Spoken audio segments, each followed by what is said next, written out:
Abbaan kan bahee iccitiisaa ala afate ani yoon irraa haasa'e cubbu bagan haasa'e rabbitti naa gaafatu haasaa kiyya. Kuni hisdiidha warra akkas jettanii barreessitan hassaada.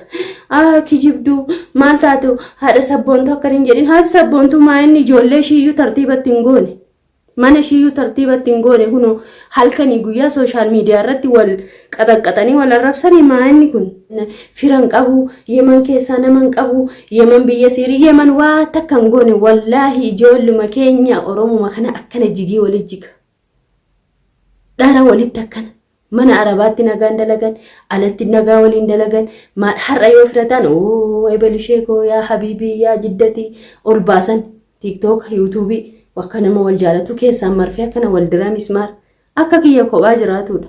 Annama tokko waan nageen jiru sababa abdii beeri natti taphataa turte beera sana mee agammaa bahanii mana hidhaa baase waa'ee isaanii kaase kalaas ofirraa hidhanii taa'udha. Maali isaan beera gabbareedu amma kunoo intalli qorroffeen hangaatuun jechuudha. Qullaa naa waraabi zaalikaa itti zaalikaadhaan an keessaa bahe jechaanii jira. Ishii bakka maaliifuu ishiin maaliif isaan faana cinkii keessa galti. Ishii amma xiiqii qabeeni ana manuma sanaan bahuudhaan ta'emoo ni morimoo siiriin dalagee namuu kunoo siirii dalagee konfiidansiin sooshaal miidiyaa irra deemaa jira jechuudha. Kabajamtootaaf hordoftoota kiyya ijoolleen yaaddanii immoo naaf cinqantanii naa bilbiltanii waan koo kana keessaayyuu baay'inaan jettan hedduu galatooma akkuma yeroo baay'ee naaf yaaddan jechuudha. Ijoolleen naaf yaaddan ijoolleen sammuu qulqulluu ijoolleen onnee qulqulluu qabaattanii jechuudha. Assalamu alaikum ashama harkafuune kabajamtootaaf hordoftoota waan koo jirra jirtu bakka jirtanitti nageenya kiyya gaasinaa qaqqabachaa har'allee hedduu tokko aaree dhufe jechuudha. Maali yoo jettanii aniin kun dirqama yoo waa godhe kaameeraa dhaabbatuu hin qabu siniin jedha yeroo baay'ee of agarsiisuu sin fedhu of dhaadheessuu sin fedhu garuu immoo waan abdii kana waan mana ni callisee taa'u seetani beekaa kana. Har'a kanaayyuu deemee jechaadha ganda isaanii sana deemee nama ulaan irraa banuu dhabee jechuudha. Zaalikaan immoo abadan naannuma sana hin ga'innaan jettee jirti. Ani kophaa kiyyaa ati ijoollee qabattee jirta. Abbaan manaa kee si bira hin jiru. Yoo waa tokkollee sirra gahe namni si dhaabbatu hin jiru. Yaa haadha sakkee bargad dhaabbadhu taa'i jettee yeroo mara naan lolaa jirti zaalikaan jechuudha.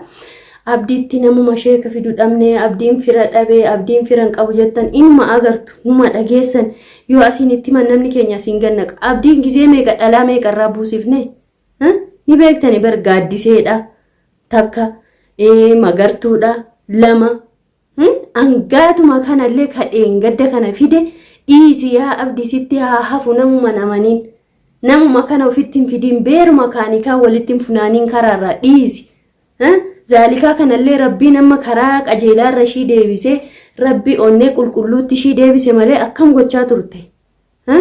Ergama magartuun jechaadha. Zalikaan illee dogoggora hedduu dalagaa turte abdii irratti garuu amma alhamdulillah jijjiiramte itti lollee arrabsine. Aniin kun sooshaal miidiyaa kanarratti kan inni ishii ol baase daran keessaan waa hedduu ishii gochaa ture waa hedduu gorsaanii ture akkasii miti kun akkasii miti agashiin summii si ilaadha si ajjeese jettee akkana na ijanna tuftutte jechuudha. Kunoo haati kana ka jirtudha zaalikaan kun hin duune nama jirtudha. Borol baatee dubbatuu dandeessi waa'ee kiyya waa hedduu danda'e abdii kana afaan bineensa meeqarraa buusee aga nadhoon 4-5 nabbitamtee na tumtutti waa meeqa ta'a ture aniin kun jechuudha. Amma immoo nan mararu abdiinan nan mararu maaliifuu namni waan darbirraa waan baratiin borullee achuma dhaabbata iftaan illee achuma dhaabbata baatii dhuftullee waggaa dhuftullee kanaafiyyuu ani immoo ijoollee kiyya guddisuudhaaf halaafinnatii waan hin qabuuf ijoollee kiyyaaf jiraatu barbaada. Isiniif galee warreen immoo maa qaaqxaree faayidaa keetii fi maalii fi kijibduu maalii addunyaan guutuun kijibaan jiraatte osoo warra dhugaa dalagu jala deemtanii maa yoona eessaan nu geessa warra kijiba holola isinitti oofu jala hoo jettanii miti ijoolleen muraasni beenii jirtu ijoolleen wasakummaas rabbaatanii qaaqxan jechuudha. Kana isiniin jechuu barbaadaan abdiin nan mararu ammarratti maaliif nin kadhadheen nin gorseen caaltuudhaafis yoo yaaddee deemtee maa biran dhaabbatiin keessa seenaa viidiyoo shin gadhiisaa baate ilaala aga mana kiyyaatti fide gattaa'e tasgabbaa'e namticha kana jalaa hafii dirqama ka'ummaa miti kaameeraa dhaabbatu waan godhu maraaf akka isaanii kana yoon ciisus yoon nyaadhus yoon dhugus kaameeraa jettan ani kanan godhu maaliif sammuun kiyya naan eeyyamu waan sooshaal miidiyaa irra baasuu qabu nin baasa waan bahuu hin qabne hin baasu immoo reaakshinii abbaa fedhe irraa dalaguun mirga kiyya kun. Sammuu keessan ittiin fayyadama kana doofummaa kana of keessaa haqaa baasa. Abbaan kan bahee iccitii isaa ala afate ani yoon irraa haasa'e cubbu bagan haasa'e rabbitti naa gaafatu haasaa kiyya. Kuni hisdiidha warra akkas jettanii barreessitan hassaada. Kijibduu maal taatu haadha sabboontuu akka hin jedhin haati sabboontuu maa'inni ijoollee shiiyyuu tartiibatti hin goone. Mana shiiyyuu tartiibatti hin goone kunoo halkanii guyyaa sooshaal miidiyaa irratti wal qaxaqqaxanii wal arrabsanii maa'inni kun. Anaaf garuu kun yaa'anii waan yaada gaarii natti fakkaatu. Anaa kan ammoo ijoolleen feetan na jibba, ijoolleen feetan na jaaladha. Mirga keessan yoo isiniin ta'in jalaadha. Ani na laaliina na laala jedhee isiniin kadhanne yaa Oromoo maaloo isiniin hin jenne garuu waan natti fakkaate bahee haasa'uun mirga kiyya guutuudha. Namni na gaafatu takka hin jiru sooshaal miidiyaan ka itti ijoolleen gadi udaanaa ooltu miti. Ani garuu waan badaa waaniin haasa'e jira jedhee hagammaa hin yaadu. Immoo abdii taa'e caaltuu taate ebelusee taate gargaaruun mirga kiyya dhiisuunis mirga kiyya. Kanadhaan kan of keessatti beeku jechuudha. Namni godhinaan jedheef isin godhu godhees namni na arguuf ebelishee koo akkas taate ani sii qurxame ani maal taate borummoo son bahee akkanatti dalagee barre namtittiin ana kaameeraa dhaabbattu malee waan gootu namtittuma kana nu jubbisiise maal taate waa meeqanaan jechaa turtanii durallee baranaan. Aga funyaan kiyya ga'u kana funyaan mokoronaatti an funyaan kana qabaafu dachiirra deemaa jira. Funyaanii fi ijji kiyya kun namarratti anaaf jechuudha isin beeku malee. Kanaafiyyuu namni keenya waanuma fedhe yoo waan guutuu dalage waan gaarii namaan jedhu. Ammayyuu ana asirratti waan jechuu barbaadu zaalikaan keessaa bahi jechaanii jiran keessaa nu gorsaanii jira. Waan abdii kana keessaa bahi fedhu ishii faana jiraate fedhu ishii faana maal ta'e gaafa fayyaa qabu kabajamtuu fi maalitti kiyya jaartii kiyya jedhee hoteelarra naannessaanii hin baane hangaatu. Ana maaltu na galchare har'a summii laattee fi maal taate ani kan yaada jiru zaalikaa miskiintittii sana achi keessa zollomamte nama tokko yaa'ee kan hin qabin abdii jetteetu mucattiin kun amma kan miidhamaa jirtu zaalikaan. Kanaafiyyuu zaalikaan immoo jiraatu qabdi. Jireenya ishii boruu jiraatu qabdi. Yoo namni kun waan namni itti hin dhagahin maal godhan irraa gora. Kanan nan galchoon waan caaltus waan abdiis garummoo bahee waa'ee isaanii qaaqu mirga kiyya yoo fedhannaa kasasan isiniin kunis abbaan achi maa waan caaltus waan abdiis waan nama biraas haasofti jettan kottaa yoo dandeessan lasqanatti godhaa malee naga lubbuun nageessertu kaanuma haasaa maaltu haasana dhoowwa. Na ajaa'iba bar ijoolleen keenya tokko kun hassaadummaa jedhama akkuma isiniin jedhe. Yoo hassaadummaan ta'in maal haa ta'u haasofta. Maal haa ta'u akkas goota deemtee hin gargaartu hin gargaaru yoo yaaddaniif koottaatii gargaaraa.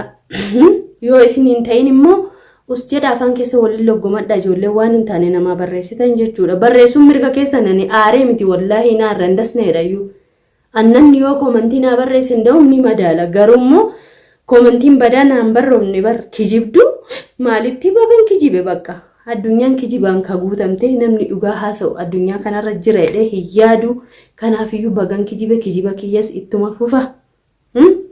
Abbaan kijibdu jettan na hin laalinaa isiniin jechuu barbaadama ijoolleen kana barreessitan. Ijoolleen immoo na kabajanii yaa waan koo akkas godhi yaa waan koo abdii gargaari suma rakkifna naan jettan wallaahi handasna jedhee gargaaraan garuu haga mana isaanii yeroo meeqa dhaqe zaalikaan abadan hin du'a malee naannuma sana hin ga'innaan jetti. Maaliif ijoollee keetiif jiraadhu keessaa bahi nuti kophaa jettee mucattiin kun gaafa duraa nagaan karadhee dadhabe deebitee na gorsiti. Dhaabbadhu yaa waan koo ani ni danda'anaan jetti. Ishiin kanatu dhorkaanii jira gorsaanii jira. Maaliifiyyuu angaatuun dirqamaan akka zaalikaan ishii buruksitee yookiin ishii cabsitee yookiin waa ishii gootee hiisisuu barbaadde angaatuun.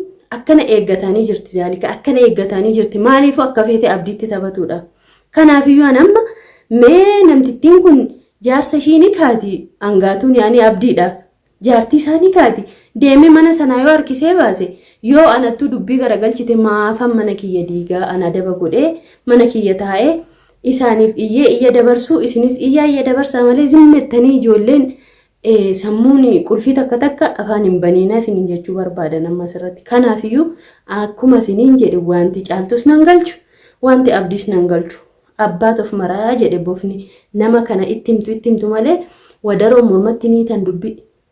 ittimne kadhanne maal jechaanii baatan isiniin kunu mee ramadaana keessa ramadaana soomana dhiistanii isiniin kunu waggaa ga'uu fi ciqiccikii fi nizinniziin isaanii kadhuma hin qabne isiniin kunu maal jechaanii baatan mee abdii kanaan dhaabbu dhalaa jalan deemini dhalaarraa of eegii jettanii gorsaan hin baane inni gaafa fedhe hajjii faana firataa hajjii kun akkana boolla qofforee dachiitti isa dabaluu firataa gaaf fedhe diinataa gaaf fedhe achi jiga as jiga ittinni manuma sanaa gabbaa inni caaltuun waan achi hooloyyiiwwan waan isaan godhan ani hin beeku fayyaa miti seerii akkas isaan godhaa jaallatanii miti siiriirraa baafne sheeqa meeqatti finne birrii meeqa isaanitti finne warri deebi'anii achuma nyaanni nuti maal goona reemeeski akkam godhuu dandeenya billaa aleekum kan namatti achi teessanii jigii jigdanna firan qabu yeman keessaa naman qabu yeman biyya siirii yeman waa takkan goone wallaahi ijoolluma keenya oromuma kana akkana jigii walit jiga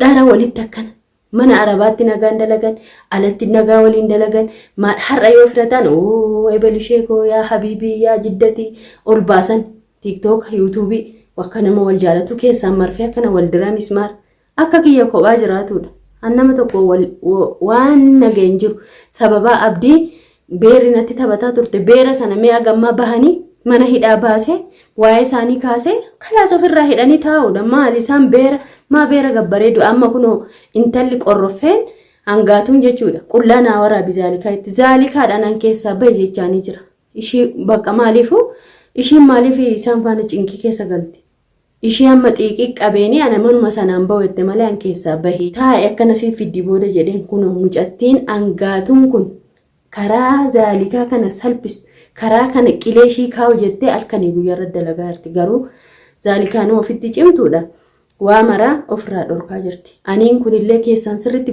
gorsa namaa immoo maashaallah amma ni dhageessi zaalikaan hayyuu nama hayyuu taatee jirti kanaafiyyuu waan abdii minittisee naan jedhina nan galchu faana dadhabnee rakkannee akkas godhaa jenne asiin baa jenne akkam goona kana caala waan goonu takka hin jiru rabbiin isaa eegu bas wanni godhamu tokko hin jiru zaalikaa qullaa waraabdee maal gooti mee ni gurguratti moo fiilmiidha moo maal gootiin mee billaa aleekoo mucattii miskiintittii kanadha hordoftootaaf kabajamtoota kiyyagaa viidiyoo biraan hanga walitti deebinutti nagaannaa tura warri nu arrabsitanis galatooma warri nu jaallattanis galatooma hundi keessan jiraadha akka hojii keessaniif garuu immoo sammuu keessan itti fayyadamaa isiniin jechuu barbaada nagaan